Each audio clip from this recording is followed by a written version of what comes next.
मुट्ठी में कुछ सपने लेकर भरकर जेबों में आशाएं, दिल में है अरमान यही कुछ कर जाएं, कुछ कर जाएं।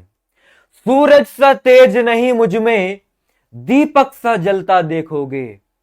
सूरज सा तेज नहीं मुझ में, दीपक सा जलता देखोगे। अपनी हद रोशन करने से तुम मुझको कब तक रोकोगे? तुम मुझको कब तक रोकोगे? Hello my dear unstoppables, welcome back to this channel. I am Abdul Samad Khan, आपका प्यारा इसके सर। एक छोटी सी वीडियो के साथ हाजिर हुआ हूं तुम्हारे सामने, और मैं चाहता हूं कि अगर अपनी लाइफ को लेकर तुम सीरियस हो और अगर तुम जेडब्ल्यू एस्पिरेंट हो जो 2026 में जेडब्ल्यू मेंस का पेपर देने जा रहा है, तो मैं चाहूंगा कि ये 10 से 12 मिनट की वीडियो तुम शुरू से लेकर आखिर तक देखना। तुम्हारी लाइफ चेंज हो सकती है यहां से मेरे प्यारे बच्चों। आज के छोटे के सेशन के अंदर मैं तुमको यह बात बताने वाला हूं कि कैसे तुम 80 प्लस मार्क्स लेकर आ सकते हो। आप सभी बच्चों ने, मैंने जब लास्ट सेशन लिया था तो आप सभी बच्चों ने कमेंट में लिखकर यह वादा करा था, यह प्रॉमिस करा था कि कुछ भी हो जाए, आर या पार, लेकिन इस बार 80 पार। क्या ये नारा तुम लोगों को याद है? तो अगर याद है और वो कैसे अचीव करना है, वही बात मैं तुमको इस वीडियो में बताने वाला हूं। तो सारे के सारे बच्चे एक बार फटाफट क्या करेंगे भैया, फटाफट सारे के सारे बच्चे भैया कर दो इस सेशन को लाइक, और कमेंट में अभी लिखो वीडियो शुरू करने से पहले, आर या पार, फिजिक्स में 80 पार। ये सर हम कसम खाते हैं। हर एक बच्चा, मुझे मालूम है कि जितने भी व्यूज आएंगे इस वीडियो पर, सबके सब बच्चे कमेंट नहीं करने वाले, क्योंकि किसी के अंदर दम ही नहीं है इतना कि वो ये बोल भी पाए कि हम फिजिक्स में 80 प्लस भी ला सकते हैं। लेकिन अगर ये बंदा कह रहा है कि आखिर के बचे हुए सिर्फ और सिर्फ इन 30 दिनों में भी तुमने अगर पूरे साल कुछ नहीं करा है तो भी तुम फिजिक्स में 80 प्लस ला सकते हो, तो क्या तुम इस बात पर विश्वास करोगे? मैं करवाने के लिए भाई साहब तैयार हूं। जो भी तुमको चाहिए 80 प्लस लाने के लिए, वो मैं पढ़ाने के लिए तैयार हूं, वो हर एक चीज तुमको समझाने के लिए तैयार हूं। बस मैं तुम लोगों से ये चाहूंगा, क्या तुमको 100%, अरे अपने आप पर बिलीव है क्या तुम ये इतना कर सकते हो? क्योंकि अगर तुम्हें खुद पर बिलीव नहीं होगा कि तुम ये कर सकते हो, तो भाई मैं कितनी भी कोशिश करूं मैं नहीं करवा पाऊंगा। लेकिन अगर तुमको 1% भी ये अपने ऊपर भरोसा है कि यार हाँ यार, मैं अगर दम लगा दूं अपना इन पूरे 30 दिनों के अंदर तो मैं ये कर सकता हूं, तो ये जो मास्टर तुम्हारे सामने खड़ा है ये करवा के ही छोड़ेगा। तो मेरे प्यारे बच्चों, आज के सेशन के अंदर हम बात करेंगे, और आप बहुत सारे बच्चों की डिमांड पर ही यार ये मैं वीडियो लेकर आया हूं। आप लोगों ने लास्ट सेशन हुआ था, मैम ने बताया था कि भाई कैसे 70 प्लस मार्क्स लेकर आओगे 10 चैप्टर पढ़ के फिजिक्स के अंदर, सिर्फ 10 मतलब केमिस्ट्री के अंदर सिर्फ 10 चैप्टर पढ़ के 70 प्लस मार्क्स। मैं तुमको आज बताने वाला हूं, तुम लोगों ने बहुत सारी कमेंट्स करी, मैं तुमको ये बताऊंगा कि कैसे तुम 10 चैप्टर पढ़ के फिजिक्स में 80 प्लस मार्क्स लेकर आ सकते हो। और ये ऑन रिकॉर्ड तुम्हारे सामने खड़े होकर मैं बोल रहा हूं, मतलब गारंटी है कि अगर किसी बच्चे ने ये सिर्फ और सिर्फ 10 चैप्टर अच्छे से कर लिए, आज से 1 महीने के बाद तुम इसी वीडियो पर आके कमेंट करोगे कि सर हमने आपकी बात पर विश्वास करा, आपने बोला हमने माना, और देखो सर फिजिक्स में मेरे 80 प्लस मार्क्स आ रहे हैं।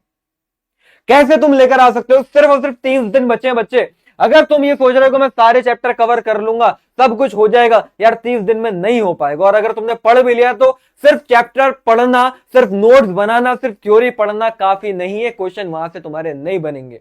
तुम्हें क्या करना पड़ेगा? तुमको पीवाईक्यूज लगाने पड़ेंगे, तुमको प्रैक्टिस करनी पड़ेगी, रिवीजन करना पड़ेगा सारे फॉर्मूला और कॉन्सेप्ट का, तुमको मॉक टेस्ट देने पड़ेंगे। ये तीनों चीजें साथ में करनी पड़ेंगी उन 10 चैप्टरों के साथ जो मैं बता रहा हूं। और अगर तुम करने पर आ जाए, अगर तुम करने पर आ जाओ, तो ये 10 के 10 चैप्टर के ऊपर ये तीनों चीजें आराम से 30 दिन के अंदर कर सकते हो, आराम से। तो तैयार हो सुनने के लिए? मैं इधर आधर की बातें नहीं करूंगा, मैं मुद्दे की बात पर आता हूं सीधी सीधी। भाई क्यों हमें 80 प्लस मार्क्स लेकर आने? क्यों मैंने तुम लोगों को वो बार बार बोल बोल के तुम्हारे दिमाग में ये बात बिठा दी कि फिजिक्स में आर या पार, लेकिन हर हाल में 80 पार? तो मैंने क्या देखा, ये जब ट्रेंड हम देख रहे हैं ना मेरे प्यारे बच्चों, 99 परसेंटाइल अगर तुम किसी भी बहुत अच्छे टियर 1 एनआईटी के अंदर जाना चाहते हो, जेडब्ल्यू एडवांस के लिए क्वालिफाई करना चाहते हो, तो हर हाल में फिजिक्स में 99 परसेंटाइल लानी ही पड़ेगी। वो इसलिए लानी पड़ेगी मेरे प्यारे बच्चों, क्योंकि सबसे ज्यादा स्कोरिंग सब्जेक्ट एक जमाने में केमिस्ट्री हुआ करता था, लेकिन अब पुराने 2 साल के ट्रेंड को देखकर यह बात क्लियरली बच्चे ही बोल रहे हैं, न्यूज रिपोर्ट्स बोल रही हैं कि सबसे ज्यादा स्कोरिंग अगर कोई सब्जेक्ट है जेडब्ल्यू मेंस के अंदर, तो वो भैया फिजिक्स है। तो फिजिक्स के अंदर तुमको ज्यादा से ज्यादा स्कोर लाना ही है यार, हर हाल में 2026 में, वरना तो 26 में तो तुम्हारी ही दुनिया खत्म है। तो वो कैसे लेकर आओगे समझो जरा। 2023 में तो देखा जाए कुछ चीजें बिल्कुल ही एक्सेप्शनल ही अलग वे में चली गई थी। मिनिमम भी लेकर चलते हैं, मैक्सिमम भी लेकर चलते हैं, तो 99 परसेंटाइल फिजिक्स में उस बच्चे की आई 2023 में, 2023 में, जिसके भाई मिनिमम 70 मार्क्स और मैक्सिमम 91। मतलब जो पेपर काफी टफ आया होगा फिजिक्स में, तो उसमें जो हमारी कट ऑफ गई फॉर 99 परसेंटाइल, 70 नंबर आने पर भी बच्चे के 99 परसेंटाइल आ गई। और जो पेपर बहुत ही ईजी आया, तो तुम सोच रहे हो 91 मार्क्स लाने वाले बच्चे की 99 परसेंटाइल आई। चलो 2023 की बात है, आगे बढ़ते हैं। बहुत ही इजी पेपर आया था 2024 में भी, इजी ही पेपर आया था काफी, तो वहां से भी अगर हम देखें तो 99 परसेंटाइल जो थोड़ा सा अच्छे लेवल का पेपर था, उसमें 65 मार्क्स पर मिल गई, और जो इजी था उसमें 85 मिले। देखो 80 प्लस मार्क्स आ रहे नहीं आ रहे। 2025 का पेपर थोड़ा और अच्छा आया, जैन अटेम्प्ट की स्पेशली बात करूं, अप्रैल का तो काफी इजी था, तो उस हिसाब से देखा गया कि हमारे ये थोड़े से नंबर गिरे हैं। मतलब 99 परसेंटाइल उस बच्चे की भी आ गई जिसके 57 मार्क्स है, मतलब टफ वाले पेपर में, और इजी वाले में 76 आई। अब मैं तुमको 2026 के बारे में बताता हूं। पेपर ऐसा नहीं कि एक्सेप्शनली टफ आएगा, ऐसा ना हो तो ही बेहतर है। जैसा ट्रेंड चल रहा है, अगर उसी चीज को हम देखते हुए चलें, थोड़ा थोड़ा डिफिकल्टी लेवल बढ़ रही है, तो जहां तक मुझे ये लग रहा है, अगर किसी बच्चे का इजी लेवल का पेपर आया है तो 80 प्लस मार्क्स तो चाहिए ही चाहिए, आराम से 80 प्लस मार्क्स तो चाहिए ही चाहिए। फिजिक्स में 99 परसेंटाइल वरना नहीं आ सकती, क्लियर बात है, नहीं आ सकती। और अगर टफ लेवल का तुम्हारी शिफ्ट में पेपर है, तो भी मैं बता रहा हूं भैया 70 तो मान के चलो, 65 से 70 की रेंज मान के चलो कि वो मॉडरेट लेवल के पेपर में तुमको तब भी इतने चाहिए होंगे, तब जाके 99 परसेंटाइल आएगी। अब ये तो हो गई, चलो ठीक है 99 परसेंटाइल की बात। सर हमारा इतना बड़ा टारगेट नहीं है, लेकिन हमारा इतना है कि हम जेडब्ल्यू एडवांस के लिए तो क्वालिफाई कर ही जाएं, कोई टीयर 2 एनआईटी मिल जाए, कोई ठीक ठाक अच्छा सा कॉलेज तो मिल ही जाए, तो उसके लिए तुमको हर हाल में 93 परसेंटाइल बेयर मिनिमम लेके चलते हैं। क्योंकि इससे अगर नीचे आया, तो कुछ नहीं मिलना तुम्हें, बेकार है। मतलब तुमने सिर्फ और सिर्फ क्या करा, अगर 93 परसेंटाइल से नीचे आई, तुमने सिर्फ और सिर्फ भैया एनटीओ को फीस भरी है और उनको भैया पैसे पहुंचाए बढ़िया से, और तुमने कुछ फायदा करा नहीं है अपना। तो उस केस में अगर देखा जाए तो 2023 में ये 40 से लगभग 70 के बीच में रहा ये हमारा रेशो। ऐसे 2024 में 36 से 64 के बीच में रहा, और 25 में देखो 38 से 53 के बीच में रहा। ये चीज अगर 2026 का मैं प्रेडिक्ट करूं, तो जहां तक मुझे लगता है सेम रहने वाला है लगभग। मतलब 40 से 65 के अराउंड अगर तुम्हारे नंबर आ रहे हैं, बल्कि 40 से 65 भी नहीं, 60 ही कर लेते हैं, 40 से 60 के बीच में अगर तुम्हारे नंबर हैं, तो तुम 93 परसेंटाइल ले आओगे। ये है कहानी। तो अगर भैया टारगेट तो ऊंचे से ऊंचे रखो ना, कोशिश तो अच्छे से अच्छे की करो, मेहनत तो बढ़िया से बढ़िया के लिए करो, तो हमें फोकस इस पे रखना है। तो इसलिए मैं चाहूंगा, अगर तुमने अभी अगर कमेंट में नहीं लिखा तो भाई साहब लिख दो, क्योंकि अब मैं तुमको बताने जा रहा हूं ये कैसे अचीव हो पाएगा। कोई ऐसा नहीं कि बस हवाओं में तुम्हारे अंदर है ना मोटिवेट करके, भैया जैसे कहते हैं ना कि मोटिवेट तो आगे टीचर ने बहुत कर दिया है ना, वो जैसे बलून होता है, बलून तो पूरा फुला दिया, लेकिन हल्की सी एक छोटी सी पिन अगर आके लगा दे तो वो मोटिवेशन सभी खत्म हो जाता है। तो यहां पर मैं बात कर रहा हूं सिंपल डेटा के ऊपर कि एक्चुअल में तुम कैसे लेकर आ सकते हो। करना तुमको वही है, चैप्टर अच्छे से कॉन्सेप्ट सीखना है, उसके ऊपर पीवाईक्यूज लगाने हैं। पीवाईक्यूज इन 10 चैप्टर के मैं बता रहा हूं, मिनिमम 10 चैप्टर के अगर कर पाओ तो 5 साल के तो लगा ही लेना, और अगर नहीं लगा पाओ, टाइम ज्यादा लग रहा हो, तो कम से कम 2 या 3 साल के तो हर एक चैप्टर के तुमको पीवाईक्यू लगा लेना है बढ़िया से। तो पहला तो वो करना है। दूसरा क्या करना है, दूसरी वही कहानी कि कॉन्सेप्ट को अच्छे से डेली तुमको रिवाइज करते रहना है। ये नहीं आज पढ़ लिया अब एग्जामिनेशन से एक दिन पहले पढ़ेंगे, नहीं, चीजों को रोज जितना ज्यादा रिवाइज कर पाओ उतना करना है। देखो कम पढ़ोगे तो ज्यादा चीजों को रिवाइज कर पाओगे, ज्यादा पढ़ोगे तो याद कुछ वैसे भी नहीं रहने वाला। तो दूसरा रिवाइज करना है, और तीसरा मॉक टेस्ट देते रहना है। बस इतना कर लो इन 10 चैप्टर के ऊपर। अब वो क्या क्या है, कुछ हो सकता है भाई चैप्टर में बोल रहा हूं, कुछ हो सकता है मैं कंप्लीट यूनिट की बात कर रहा हूं, तो उसको भी मैं चैप्टर ही गिन रहा हूं। तो ये मत कहना सर आपने, है ना, जैसे मॉडर्न फिजिक्स में तो हमारे 2 चैप्टर आते हैं, 3 चैप्टर आते हैं, आपने उसको एक ही चैप्टर बोल दिया। वो मैं उसको मतलब कलेक्टिवली एक टर्म बोल रहा हूं। तो फिलहाल मैंने मेनली 4 या 5 कैटेगरी के अंदर बांटा है पूरी की पूरी तुम्हारी 11th और 12th क्लास की फिजिक्स को, जिसमें सबसे पहला और सबसे बड़ा पोर्शन जो हमारे सिलेबस को कवर करता है, जो तुम्हारी पूरी मतलब अगर देखा जाए 11th क्लास की 60% जो तुम्हारी फिजिक्स है, वो पूरी की पूरी मैकेनिक्स में ही आ जाती है। मैकेनिक्स में हमारा क्या क्या हो गया भाई, यूनिट्स एंड डायमेंशन हो गया, motion in straight line plane, NLM, work power energy, centre of mass, फिर rotational motion, gravitation, properties of solid and fluid mechanics, ये सारे के सारे चैप्टर आते हैं। अब ये तो ये सारे के सारे चैप्टर करो हो, आप में से बहुत सारे बच्चों को ये चैप्टर ठीक ठाक आते भी होंगे, लेकिन मैं तो ये सोच के बोल रहा हूं ना कि बच्चा जो है आज ही जागा है और बस एग्जामिनेशन से जब जैसे 30 दिन रह गए हैं, काउंटडाउन शुरू हो गया है, तो उसने सोचा कि लाओ अब पढ़ना शुरू करें, तो अब क्या पढ़े। तो ऐसे बच्चे के लिए मैं बोल रहा हूं कि भाई आप सिर्फ और सिर्फ क्या कर सकते हो, जो आपको आता है वो तो बोनस है आपके लिए, वो तो मान के चलना, उसको छोड़ना नहीं है। लेकिन मैं क्या बोल रहा हूं कि यार यूनिट्स एंड डायमेंशन, साथ में एरर और थोड़ी सी बेसिक मैथमेटिक्स जो वेक्टर वाली होती है वो आनी चाहिए, क्योंकि ये नहीं आएगी तो बाकी सारी चीजें तुम्हारी खराब हो जाएंगी। वेक्टर तो इलेक्ट्रोस्टैटिक्स में भी लग जाता है, वेक्टर तुम्हारा मैग्नेटिक इफेक्ट्स ऑफ करंट में भी लग जाता है, तो ये तुमको बेसिक आने चाहिए। अगर तुम इतना कर लेते तो देखो डेटा क्या कह रहा है, 2023 में 32 क्वेश्चन, 24 में 34 क्वेश्चन, अगेन 32 क्वेश्चन, तो हो सकता है फिर 26 में अगेन 34 क्वेश्चन हो। तो यहां से बात समझ में आ रही है कि एक या दो क्वेश्चन तो हर हाल में तुम्हारे यहां से तैयार हो जाएंगे। तो आपको यूनिट्स एंड डायमेंशन बहुत अच्छे से कर लेना है, इंक्लूडिंग एरर में मैं वर्नियर कैलिपर और स्क्रू गॉज की भी बात कर रहा हूं। ऑलरेडी गदर सेशन आ चुका, अगर नहीं लगाया किसी बच्चे ने, चैनल पर है पड़ा हुआ वीडियो, जाके लगा लेना। ये चीजें तुमको अच्छे से आती है, नहीं आती है ठीक है, जो आती है बहुत बढ़िया बात, और नहीं आती तो टाइम बचे तो कर लेना। अभी मैं इसको स्किप करके आगे बढ़ता हूं, ठीक है। फिर आता है हमारा चैप्टर रोटेशनल मोशन। अब देखो यहां पर क्या सीन है, मैं हर बच्चे से बोलता हूँ यार रोटेशनल मोशन अगर तुम नहीं भी पढ़ रहे हो तो एटलीस्ट मूवमेंट ऑफ इनर्शिया हर एक शेप का तुमको निकालना आना चाहिए, क्योंकि 90% सवाल रोटेशनल मोशन से उसी पर आता है, ठीक है। तो वो तुम कर लो, ऑलरेडी मेरा इस पर भी सेशन आ चुका है, वो अगर तुम लगा लोगे ना, सिर्फ और सिर्फ मूवमेंट ऑफ इनर्शिया वाला टाइप भी देख लोगे, जो कि मैंने आधे घंटे में करा दिया, तो तुम्हारे यहां से आराम से 1 से 2 क्वेश्चन तैयार हो जाएंगे, ठीक है। ये कर लो। लेकिन अगर तुम्हें लगता है नहीं यार रोटेशनल मोशन में कर ही नहीं पाऊंगा, तो रोटेशनल मोशन अगर छोड़ रहे हो, क्योंकि देखो जो भी मैंने येलो वाला करा है वो इजी भी है और स्कोरिंग भी है, जो जितने भी मैंने रेड से हाईलाइट करे हैं वो स्कोरिंग तो है लेकिन टफ है। तो अगर तुम कोई भी रेड वाला चैप्टर छोड़ रहे हो तो याद रखना उसके बदले में तुमको कोई व्हाइट वाले 2 चैप्टर करने हैं। सारे चैप्टर के नाम मैंने 3 कलर से मार्क कर रखे हैं, व्हाइट, येलो और रेड। येलो वाले सारे करने ही करने, उसमें कोई छोड़ने का तुम्हारे पास ऑप्शन है ही नहीं। रेड वाला हाँ छोड़ सकते हो अगर ज्यादा टफ लगता है, तो रेड वाले को छोड़ के बाकी कोई व्हाइट वाले 2 चैप्टर कर लो, इनमें से जो भी मैं तुमको दिखा रहा हूं। तो अगर जैसे कोई बच्चा रोटेशनल मोशन नहीं करना चाह रहा तो ठीक है भाई, तुम न्यूटन्स लॉ ऑफ मोशन और वर्क पावर एनर्जी साथ में कर लो, ठीक है, तो वो उसको यहां पर बैलेंस कर लेगा, ठीक है। बाकी ग्रेविटेशन आता है अच्छी बात है, नहीं आता तो ज्यादा भी इसकी वेटेज रही नहीं है। हाँ फ्लूइड मैकेनिक्स देखो अगेन, तो ये भी हमारा रोटेशनल मोशन जैसे ही टफ है, थोड़ा सा लेंदी भी है, लेकिन यहां से वेटेज बढ़ रही है, यहां से क्वेश्चन ज्यादा आ रहे हैं, तो इसको करना चाहो तो कर लेते हो, और अगर नहीं कर पा रहे हो तो ठीक है भाई, फ्लूइड मैकेनिक्स को तुमने छोड़ के क्या कर लिया, मोशन इन स्ट्रेट लाइन और मोशन इन प्लेन कर लिया, इस टाइप से। तो एक तुमने रेड वाला अगर छोड़ा तो उसका फिर तुमको जुर्माना जो भरना पड़ेगा वो 2 चैप्टर से भरना पड़ेगा, ठीक है। इस टाइप से मैंने चीजें बताई हैं। फिर ये हमारा कहानी हो गई मैकेनिक्स की। नेक्स्ट अगर हम कैटेगरी पे चले तो हमारा हीट एंड थर्मोडायनेमिक्स।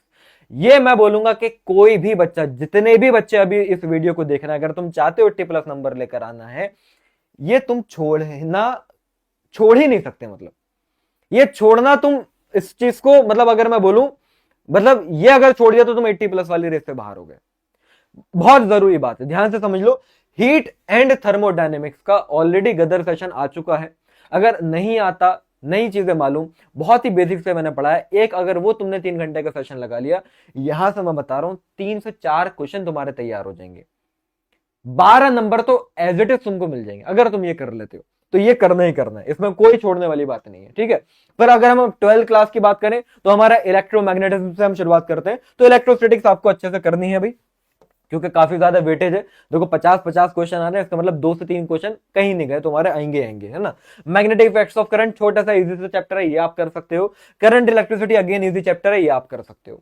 तो आप इलेक्ट्रोमैग्नेटिज्म से जो इतना बड़ा पोर्शन है वो सब ना करके आप ये तीनों कर लोगे तो आराम से हो जाएगा, ठीक है। और ये आपको आता ही होगा।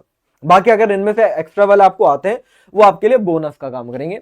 नेक्स्ट जो हमारे कैटेगरी आती है, थर्ड कैटेगरी, वो है हमारा ऑप्टिक्स एंड मॉडर्न फिजिक्स, जो कि हमारा नेक्स्ट हाफ है 12th क्लास की फिजिक्स का।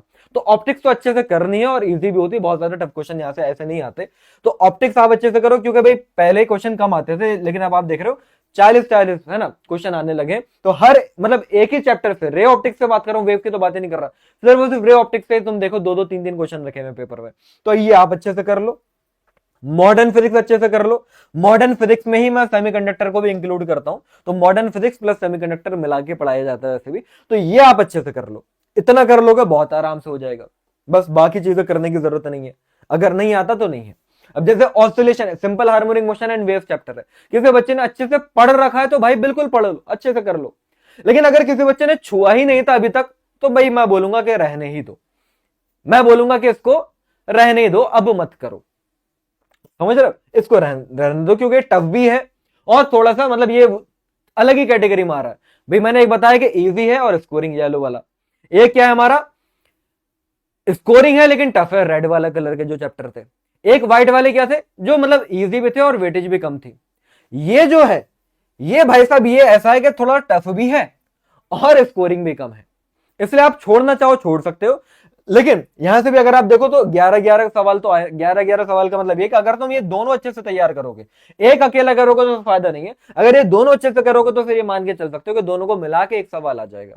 फिलहाल इसका भी मैं कोशिश करूंगा कि गदर सेशन लेकर आऊंगा, अगर तुम लोग बोलोगे तो। ठीक है, कमेंट करके बता देना कि इस तरह एसएचएम और वेव्स का भी हमें चाहिए, क्योंकि इसका शायद मैंने वन शॉट नहीं डाला था, तो मैं सोच रहा हूं कि वन शॉट नहीं डाला, एटलीस्ट ये तो हम कर लें, कभी बाय चांस अगर यहां से एकदम से वेटेज बढ़ जाए तो किसी ने भी नहीं सोचा होगा।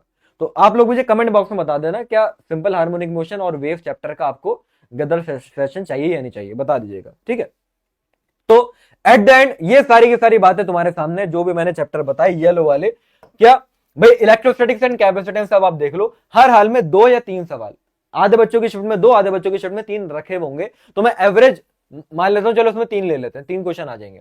मॉडर्न फिजिक्स अगर आप देखो तो 78 तक क्वेश्चन आए, 73 क्वेश्चन तक आए, चलो इस बार 56 आए, तो यहां से 3 से 4 क्वेश्चन ऑन एन एवरेज निकलता, तो चलो मैं यहां से 3 ही मान लेता हूं। ऊपर मैंने 2 से 3 का 3 लिख दिया, तो यहां से 3 से 4 का भी देखो 3 ही लिखा है। मैं मीडियम लेकर चल रहा हूं, ना मैक्सिमम सवाल आए हुए काउंट कर रहा हूं, ना मिनिमम कर रहा हूं, बीच वाला कर रहा हूं। फिर हम units, dimension, error, basic mathematics, ये सारी बातें अगर हम देखें तो यहां से 1 से 2 क्वेश्चन आते हैं, तो चलो मैं यहां पर अगर वर्नियर कैलिपर वाली और एरर वाली सारी बातें जोड़ लेता हूं, चलो एक ही ले लेते हैं, इसको भी ज्यादा नहीं ले रहे। ऑप्टिक्स से तो भाई 2 मान ही सकते हैं हम आराम से, रे ऑप्टिक्स की बात कर रहा हूं simple. Magnetic effects of current से आराम से सिंपल एक क्वेश्चन तो आएगा ही आएगा।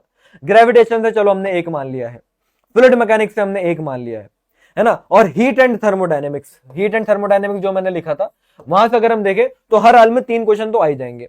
करंट इलेक्ट्रिसिटी से 2-2 क्वेश्चन हर साल आए हैं, इस साल भी आ जाएंगे, वो तो 2025 में अचानक से वेटेज कम कर दी थी, तो 2 क्वेश्चन तुमको करंट इलेक्ट्रिसिटी से देखने को मिल जाएंगे, है ना। बाकी वर्क, पावर, एनर्जी या लॉज ऑफ मोशन जो भी तुम करोगे वहां से भी एक आ ही जाएगा। तो अगर तुम ये सिर्फ कितने चैप्टर हो गए, 1 2 3 4 5 6 7 8 9 10, ये 10 चैप्टर है। हाँ मुझे मालूम है कि भाई मैंने 1-2 यूनिट भी काउंट कर ली, जैसे हीट एंड थर्मोडायनेमिक्स में 2-3 चैप्टर आ गए, मॉडर्न फिजिक्स में 2-3 चैप्टर आ गए, लेकिन तब भी अगर आप देखो तो ये ओवरऑल फिजिक्स की पूरी फिजिक्स का ये तो 50% सिलेबस में नहीं है। मतलब आधे से भी कम सिलेबस करके तुम 80+ मार्क्स लेकर आ रहे हो यार, मजाक बात है। देखो जरा कैसे, 6 7 8 9 10 11 12 13 14 15 16 17 18 मैंने एवरेज लिया है मेरे प्यारे बच्चों, मैं कोई मोटिवेट नहीं कर रहा तुमको, मैं बस समझा रहा हूं। अगर एवरेज लिया है, ना मैक्सिमम वाला लिया ना मिनिमम वाला लिया, एवरेज भी अगर मैंने लिया है, तो यहां से कितने बैठ रहे हैं भाई, 18, मतलब कितने मार्क्स हो गए, 72 मार्क्स। सिर्फ ये 10 चैप्टर करके तुम 72 मार्क्स ला सकते हो, सिर्फ ये 10 चैप्टर करके। इसमें मैंने अभी रोटेशनल मोशन तो लिखा ही नहीं, बहुत सारे जो चैप्टर मैंने पीछे बताया 1-2 मैंने नहीं लिखे, वरना तुम बोलोगे सर क्लिक बेट आपने कर दिया, आपने बोले थे 10 चैप्टर और बता रहे हो 12 चैप्टर, तो 10 चैप्टर करके एवरेज बता रहा हूं 72 मार्क्स। अगर मैक्सिमम वाला ले लूं कि तुम्हारा नसीब भी बहुत ही बढ़िया है, तो मैक्सिमम वाला अगर ले लूं तो भाई तुम्हारा ये मोर देन 80+ मार्क्स जाएगा। ठीक है, तो अब आई होप आप लोगों ने ये 10 के 10 चैप्टर अच्छे से तैयार कर लिए होंगे। अब मैं एक बार जानना भी चाहता हूं कि 30 दिन अगर तुम्हारे बचे हैं, तो कितने ऐसे बच्चे हैं जिनके ये 10 के 10 चैप्टर तैयार हो चुके हैं। मतलब तैयार होने का मतलब ये कि सर हमने ये 10 के 10 चैप्टर अच्छे से पढ़ लिए हैं, कॉन्सेप्ट हमें अच्छे से आते हैं, और हमने इसके ऊपर पीवाईक्यूज भी लगा लिए हैं। ठीक है, पहला पढ़ लिया है चैप्टर अच्छे से, थ्योरी आती है, फॉर्मूले कॉन्सेप्ट अच्छे से याद है, और पीवाईक्यूज हमने लगा लिए हैं। अगर तुमने ये तीनों चीजें कर रखी है किसी भी एक चैप्टर पे, तो तुम काउंट करना कि हाँ यार ये भाई हमने कर लिया। और मुझे फिर अब कमेंट में बताओ आउट ऑफ 10 तुम्हारा क्या स्कोर है, हर एक बच्चे का, जिसने भी वादा करा है कि यार मैं 80+ मार्क्स लेकर आऊंगा, वो बच्चा साथ में अब नीचे ये भी लिखे कि यार आउट ऑफ 10 चैप्टर तुम्हारे कितने चैप्टर रेडी हैं। उससे मुझे पता चल जाएगा कि यार अभी मुझे तुम्हारे साथ और कितनी मेहनत करनी है, और अभी जो आगे मैं तुम्हारे लिए बहुत सारे धमाकेदार सेशन लेकर आने वाला हूं, तो वो किस टाइप के सेशन लाने हैं, किन चैप्टर पे ज्यादा फोकस करना है, तो वो मुझे आप बता दीजिएगा कि क्या इन 10 चैप्टर में से आपके कितने हो गए। हो सकता है किसी के 5 चैप्टर हो गए होंगे, किसी के 8 हो गए होंगे, किसी के 10 में से 10 हो गए होंगे, और आप में से बहुत सारे बच्चों को मुझे नाम भी याद हो गए, तो मैं चेक करना चाहता हूं स्पेशली उन बच्चों के। ठीक है, तो मुझे जाते जाते जरूर बताइएगा। तो आज के सेशन में बस इतना ही मेरे प्यारे बच्चों। तो अच्छे से पढ़ाई करते रहो, अच्छे से मेहनत करते रहो। ठीक है, बस मैं तुम लोगों से ये कहना चाहूंगा, और इसका एक बार ऐसा करो, स्क्रीनशॉट भी ले लो अच्छे से। ठीक है, हाँ भाई, ठीक है। बस मेरे प्यारे बच्चों, बस जाते जाते मैं तुमसे फिर यही कहना चाहूंगा कि अपने आप को यार ऐसा बनाओ, जैसे मैंने शुरू में बोला था कि कोई भी चैलेंज तुम्हारे सामने आ जाए वो तुमको रोक ना पाए, है ना। वो जो लाइन थी ना कि तुम मुझको कब तक रोकोगे, तो उसी से हम खत्म करते हैं आज के सेशन को कि मैं उस माटी का वृक्ष नहीं जिसको नदियों ने सींचा है, मैं उस माटी का वृक्ष नहीं जिसको नदियों ने सींचा है। अरे बंजर जमी पर पलकर मैंने मृत्यु से जीवन खींचा है, और मैं पत्थर पर लिखी इबारत हूं, मैं पत्थर पर लिखी इबारत हूं। अरे शीशे से कब तक तोड़ोगे, मिटने वाला मैं नाम नहीं, तुम मुझको कब तक रोकोगे, तुम मुझको कब तक रोकोगे। तो मिलते हैं बच्चों इसी तरीके से अगले सेशन में। जब तक के लिए tata bye bye, see you, जय हिंद।